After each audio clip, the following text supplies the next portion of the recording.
ಇನ್ನು K J George ಅವರ ಇಂಧನ ಇಲಾಖೆಗೆ ಯತೀಂದ್ರ ಸಿದ್ದರಾಮಯ್ಯನವರು ಹಸ್ತಕ್ಷೇಪ ಮಾಡಿದ್ದಾರೆ ಅನ್ನೋ ಕಾರಣಕ್ಕೆ ಜಾರ್ಜ್ ಅವರು ರಾಜೀನಾಮೆ ಕೊಡ್ತಾ ಇದ್ದಾರೆ ಅನ್ನೋ ಬಹುದೊಡ್ಡ ಚರ್ಚೆಗಳಾಗ್ತಾ ಇತ್ತು. ಈ ಪ್ರಕರಣ ಅಥವಾ ಈ ಒಂದು ಚರ್ಚೆಗೆ ಮೆಗಾ ಟ್ವಿಸ್ಟ್ ಒಂದು ಸಿಗ್ತಾ ಇದೆ. IAS ಅಧಿಕಾರಿಯಾಗಿದ್ದ ಪಂಕಜ್ ಕುಮಾರ್ ಪಾಂಡೆಗೆ ನೋಟಿಸ್ ನೀಡಿದ್ದಕ್ಕೆ ಜಾರ್ಜ್ ಏನಾದರೂ ಕೆರಳಿದ್ರಾ?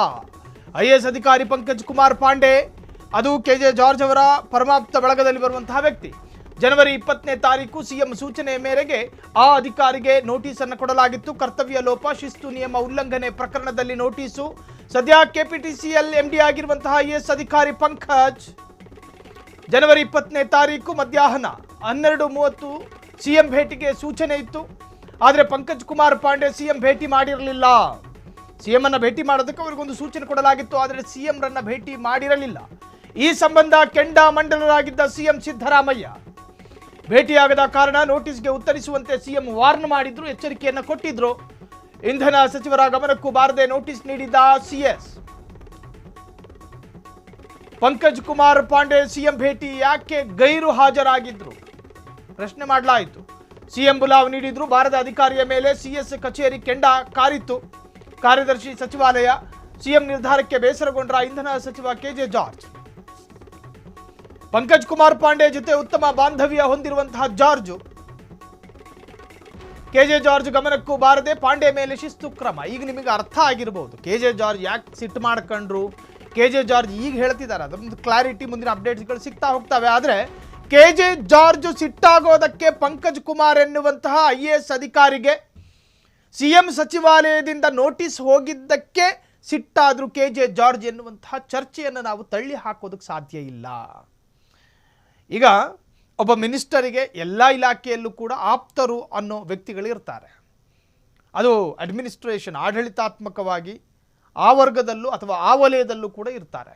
ಕೆಜೆ ಜಾರ್ಜ್ ಅವರಿಗೆ ಈ IAS ಅಧಿಕಾರಿ ಮೇಲೆ ಒಂದು ವಿಪರೀತವಾದಂತಹ ಒಂದು ಸ್ನೇಹ ಬಾಂಧವ್ಯ ಮತ್ತೊಂದು ಮಗದೊಂದು.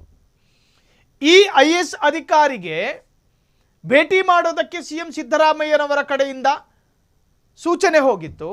ಆದರೆ ಬಲವಾದ ಕಾರಣಗಳಿಂದ ಪಂಕಜ್ ಕುಮಾರ್ ಗೈರಾಗಿದ್ರು ಅಥವಾ ಬೇರೆ ಕಾರಣಗಳಿತ್ತು ಗೈರಾಗೋದಕ್ಕೆ ಗೊತ್ತಿಲ್ಲ. ಗೈರಾದ ಕಾರಣ ಇಲಾಖೆ ಬಿಸಿಗೊಳ್ತು. ಇಲಾಖೆಯಿಂದ ಒಂದು ನೋಟಿಸು ಇತ್ತು, ಅದನ್ನು ಶೋಕಾಸ್ ನೋಟಿಸ್ ರೂಪದಲ್ಲೇ ಕಳಿಸಲಾಗಿತ್ತು. ಒಂದು ವಾರ್ನು, ಎಚ್ಚರಿಕೆ. ಹಿಂಗಿದ್ದಾಗ ಕೆಜೆ ಜಾರ್ಜ್ ಅವರ ಜಂಘಾಬಲ ನಡಗಿರುತ್ತೆ. ನಮ್ಮ ಪರಮಾಪ್ತರಿಗೆ ನನ್ನ ಗಮನಕ್ಕೆ ಬರದಲ್ಲೇ ನನ್ನ ಇಲಾಖೆಯ ಅಧಿಕಾರಿಗೊಬ್ಬರಿಗೆ ಈ ತರಹದ ನೋಟಿಸು ನಮ್ಮದೇ ಸರ್ಕಾರ ಕೊಡುತ್ತಲ್ಲ, ಬೇಜಾರು. ಹಾಗಾಗಿ ಅವರು ರಾಜೀನಾಮೆ ಕೊಡೋದಕ್ಕೆ ಮುಂದಾದ್ರು ಅಥವಾ ಕೋಪಾಗ್ನಿ ಸ್ಫೋಟಗೊಳ್ತು ಅನ್ನೋ ವಿಚಾರ ಒಂದು ಸ್ವಲ್ಪ ಚರ್ಚೆ ಆಗ್ತಾ ಇದೆ. ಹಾಗಾದರೆ ಪಂಕಜ್ ಕುಮಾರ್ ಪಾಂಡೆ ಸಿಎಂ ಭೇಟಿ ಮಾಡಿರಲಿಲ್ಲ. ಆ ಕಾರಣದಿಂದ ಸಚಿವಾಲಯದಿಂದ ಪಂಕಜ್ ಕುಮಾರ್ಗೆ ನೋಟಿಸ್ ಹೋಗಿತ್ತು. ತನ್ನ ಪರಮಾಪ್ತನಿಗೆ ಸರ್ಕಾರ ನೋಟಿಸ್ ಕೊಡ್ತಲ್ಲ ಅಂಥೇಳಿ ಸಿಟ್ಟಾದ್ರ ಕೆಜೆ ಜಾರ್ಜ್ ಎನ್ನುವಂತಹ ವಿಚಾರವೂ ಕೂಡ ಈಗ ತಳಕು ಹಾಕ್ಕೊಂಡಿದೆ. ಹಾಗಾಗಿ ಈಗ ಕೆಜೆ ಜಾರ್ಜ್ ಅವರು ಯಾಕೆ ರಾಜೀನಾಮೆ ಕೊಡೋದಕ್ಕೆ ಮುಂದಾದ್ರು, ಸ್ವತಃ ಕೆಜೆ ಜಾರ್ಜ್ ಏನಾದರೂ ಈ ಬಗ್ಗೆ ರಿಯಾಕ್ಟ್ ಮಾಡಿದ್ದಾರಾ? ಹಾಗಾದರೆ ಕೆಜೆ ಜಾರ್ಜ್ ರಾಜೀನಾಮೆ ಕೊಟ್ಟಿಲ್ಲ, ಇವೆಲ್ಲವೂ ಸುಳ್ಳಾರೋಪ. ಸ್ವತಃ ಯತೀಂದ್ರ ಹಸ್ತಕ್ಷೇಪ ವಿಚಾರಕ್ಕೆ ಸಿಎಂ ಈಗ ರಿಯಾಕ್ಟ್ ಮಾಡಿರುವಂತಹದ್ದು. ನನ್ನ ಇಲಾಖೆಗೆ ಯಾರು ಕೂಡ ಹಸ್ತಕ್ಷೇಪ ಮಾಡಿಲ್ಲ. ಒಂದು ಕಡೆ ಸಿಎಂ ಸ್ಪಷ್ಟನೆ, ಕೆಜೆ ಜಾರ್ಜ್ ರಾಜೀನಾಮೆ ಕೊಟ್ಟಿಲ್ಲ ಅಂತ ಹೇಳಿ. ಮತ್ತೊಂದು ಕಡೆ ಕೆಜೆ ಜಾರ್ಜ್ ಹೇಳ್ತಾರೆ, ನಮ್ಮ ಇಲಾಖೆಯಲ್ಲಿ ಯಾರೂ ಹಸ್ತಕ್ಷೇಪ ಮಾಡಿಲ್ಲ. ಒಬ್ಬ ಮಿನಿಸ್ಟರ್ ರಾಜೀನಾಮೆ ಕೊಡೋದು ಅಂದ್ರೆ ಸುಲಭದ ವಿಚಾರನ? ಕೆಜೆ ಜಾರ್ಜ್ ಹೇಳೋದು ಇದು. ನಮ್ಮ ಇಲಾಖೆಯಲ್ಲಿ ಅಧಿಕಾರಿಗಳ ಟ್ರಾನ್ಸ್ಫರ್ ಮಾಡೋಕೆ ನಾನು ಯಾರು? ಅದಕ್ಕೆ ಅದರದೇ ಆದ ಇಲಾಖೆಗಳಿದ್ದಾವೆ. ಯತೀಂದ್ರರನ್ನ ನನ್ನ ವಿರುದ್ಧ ಎತ್ತಿ ಕಟ್ಟುವ ಕೆಲಸ ಆಗಿದೆ ಅಷ್ಟೇ. ಕೆಜೆ ಜಾರ್ಜು ರಾಜೀನಾಮೆ ಕೊಡೋದಕ್ಕೆ ಮುಂದಾಗಿದ್ದಾರೆ ಅನ್ನೋದು ಸುಳ್ಳಾರೋಪವಂತೆ ಸಿಎಂ ಸಿದ್ದರಾಮಯ್ಯನವರು ಹೇಳೋದು. ಬೆಂಕಿ ಹತ್ಕಳದಲ್ಲಿ ಎಲ್ಲೂ ಹೊಗೆ ಕಾಣಿಸೋದಿಲ್ಲ. ಕೆಜೆ ಜಾರ್ಜಿಗೆ ಒಂದು ಸಣ್ಣ ಮುನಿಸಾಗಿರೋದು ಸುಳ್ಳ ಹಾಗಾದ್ರೆ? ಕೆಜೆ ಜಾರ್ಜ್ ಅವರಿಗೆ ಒಂದು ಸಣ್ಣದಾದ ಕೋಪ ಬಂದಿರೋದು ಸುಳ್ಳ ಹಾಗಾದ್ರೆ? ಕೆಜೆ ಜಾರ್ಜ್ ಅವರ ಪರಮಾಪ್ತ ಪಂಕಜ್ ಕುಮಾರ್ಗೆ ನೋಟಿಸ್ ಕೊಟ್ಟಿದ್ದು ಸುಳ್ಳ ಹಾಗಾದ್ರೆ? ಇವ್ಯಾವುದು ಆಗೇ ಇಲ್ವಾ? ಹಾಗಾದ್ರೆ ಮಾಧ್ಯಮದವರು ಒಂದು ಸುದ್ದಿಯನ್ನು ಬ್ರೇಕ್ ಮಾಡಬೇಕಾದ್ರೆ ಅದರ ಅಷ್ಟ ದಿಕ್ಕುಗಳಲ್ಲೂ ಕೂಡ ಒಂದು ಸಣ್ಣದಾದಂತಹ ಸ್ಮೆಲ್ ಬಂದೇ ಬಂದಿರುತ್ತೆ. ಮೋರಿಯ ಮುಚ್ಚಳ ಹಾಕದೆ ನೀವು ಇಟ್ಟಾಗ ಅಲ್ಲಿ ನಾನಾ ತರಹದಲ್ಲಿ ಸ್ಮೆಲ್ಗಳು ಬರ್ತವೆ. ಆ ಸ್ಮೆಲ್ ಬಾರದೆ ಇಲ್ಲಿ ಚರಂಡಿಯಲ್ಲಿ ಕೊಳಕಾಗಿದೆ ಅಂತ ನಾವು ಹೇಳೋದಕ್ಕೆ ಸಾಧ್ಯನೇ ಇಲ್ಲ. ನೀವು ಮುಚ್ಚಳ ಹಾಕಿ ಭದ್ರ ಮಾಡಿದರೆ ನಮಗೆಲ್ಲ ಸ್ಮೆಲ್ ಬರ್ತಾ ಇತ್ತು. ಸಣ್ಣದಾದ ಸ್ಪೆಲ್ಲಿಂಗ್ ಮಿಸ್ಟೇಕ್ ಇತ್ತು, ನಾವು ಹೇಳಿದ್ವಿ. ಈಗ ಸ್ವತಃ ಸಿಎಂ ಸಿದ್ದರಾಮಯ್ಯನವರು ಹೇಳ್ತಾರೆ, KJ ಜಾರ್ಜ್ ರಾಜೀನಾಮೆ ಕೊಡೋದಕ್ಕೆ ನಿರ್ಧಾರ ಬಿಡಿ, ಅವ್ರ ತಲೆಯಲ್ಲಿ ಆ ತರಹದೊಂದು ಕಲ್ಪನೆನೇ ಇರಲಿಲ್ಲ. ಮತ್ತೊಂದು ಕಡೆ KJ ಜಾರ್ಜ್ ಹೇಳ್ತಾರೆ, ಯತೀಂದ್ರ ಸಿದ್ದರಾಮಯ್ಯ ನಮ್ಮ ಇಲಾಖೆಯಲ್ಲಿ ಹಸ್ತಕ್ಷೇಪ ಮಾಡೇ ಇಲ್ಲ. ಮತ್ತೊಂದು ಕಡೆ MP ರೇಣುಕಾಚಾರ್ಯ ಹೇಳ್ತಾರೆ, ಸಿಎಂ ಸಿದ್ದರಾಮಯ್ಯನವರು ಹೆಸರಿಗೆ ಮಾತ್ರ ಮುಖ್ಯಮಂತ್ರಿ, ರಾಜ್ಯಭಾರ ಮಾಡ್ತಾ ಇರೋದು ಸಿದ್ದರಾಮಯ್ಯರ ಮಗ MLC ಯತೀಂದ್ರ ಸಿದ್ದರಾಮಯ್ಯ ಅನ್ನೋದು. ಜಾರ್ಜ್ ರಾಜೀನಾಮೆ ಕೊಟ್ಟಿಲ್ಲ, ಸಿದ್ದರಾಮಯ್ಯ ಸ್ಪಷ್ಟನೆ. ನನ್ನ ಇಲಾಖೆಗೆ ಯತೀಂದ್ರ ಸಿದ್ದರಾಮಯ್ಯ ಹಸ್ತಕ್ಷೇಪನೇ ಮಾಡಿಲ್ಲ, KJ ಜಾರ್ಜ್ ಸ್ಪಷ್ಟನೆ. ಇನ್ನು ನಾವು ಬಾಯಿ ಬಡ್ಕೊಂಡಿದ್ದು ನಮ್ಮ ಇಲಾಖೆಯಲ್ಲಿ ಅಧಿಕಾರಿಗಳ ಟ್ರಾನ್ಸ್ಫರ್ ಮಾಡೋದಕ್ಕೆ ನಾನು ಯಾರು ಅಂತ ಕೇಳ್ತಾರೆ KJ ಜಾರ್ಜ್.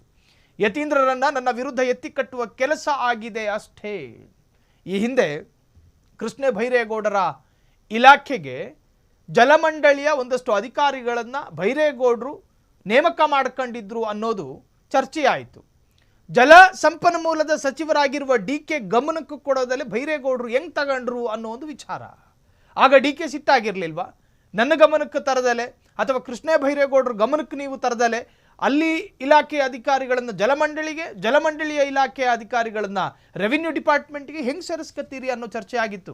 ಸೊ ಹೀಗೇನೆ ಆಯಾಯ ಇಲಾಖೆಯ ಸಚಿವರುಗಳ ಗಮನಕ್ಕೆ ತರದಲೆ ಅಲ್ಲೊಂದಷ್ಟು ಅಥವಾ ಅಲ್ಲೊಂದು ಹುಲ್ಕಡ್ಡಿನೂ ಅಲ್ಲಾಡೋದಿಲ್ಲ. ಹಂಗೊಂದು ವೇಳೆ ಅಲ್ಲಾಡಿದರೆ ಆ ಮಿನಿಸ್ಟ್ರು ಸಿಟ್ಟಾಗ್ತಾರೆ. ಅದೇ ವಿಚಾರಕ್ಕೆ ಸಂಬಂಧಪಟ್ಟ ಹಾಗೆ KJ ಜಾರ್ಜ್ ಸಿಟ್ಟಾಗಿದ್ರು.